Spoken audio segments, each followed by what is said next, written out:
Hello বন্ধুরা, দেখো জগদ্ধাত্রী পুজোতে আমাদের এখানে সবাইকে বসিয়ে খাওয়াচ্ছে। সেই 8টা থেকে এখন বাজে রাত 10:30। মানুষ খেয়েই যাচ্ছে।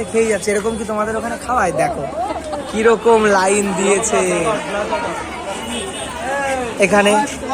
এই যে আমার দাদা দেখো খেতে দিচ্ছে। ঠিক করে বলো, কি খেতে দিচ্ছ? আলুর দম রাইস। আলুর দম আর রাইস। আমরা কিন্তু সবাই আলুর দম বলি। এই যে আমার মামি বসেছে। মামি বলো,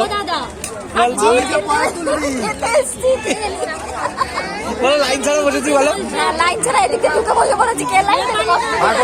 আর ওখানে দেখো কি হারে লাইন, পুরো লাইন দেখো ভর্তি। বুঝতে পারছো তোমরা?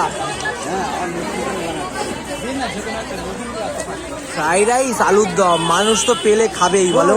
কত মানুষ দেখো বসেছে মোড়ের মাথা দিয়ে।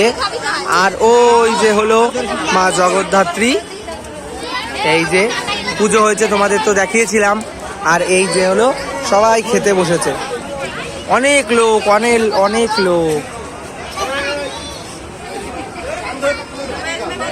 তোমরা সবাই দেখো ভালো করে।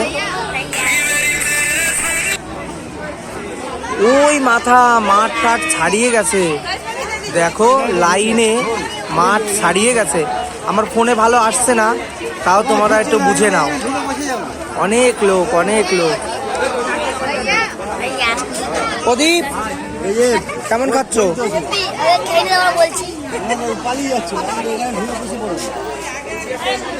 যাই হোক, আমি বসিনি খেতে। আমি বাড়িতে গিয়েই খাবো। এখানে সবাই খাচ্ছে, তোমরা দেখো। খুব আমাদের পাড়ায় যে অনুষ্ঠানই হয় খুব আনন্দ হয় আমাদের পাড়াতে। 3টে জগদ্ধাত্রী পুজো হচ্ছে। হ্যাঁ,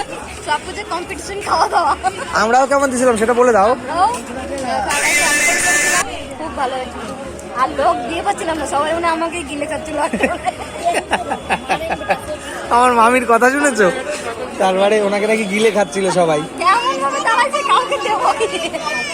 আর এখানে চলো সবাই খেতে দিচ্ছে, খুব আনন্দ করছে সবাই খেতে দিতে দেখো। যাই হোক, এই অবধি থাকলো আমার ব্লগটা। ভালো লাগলে একটা লাইক, কমেন্ট, শেয়ার করে দিও। টাটা।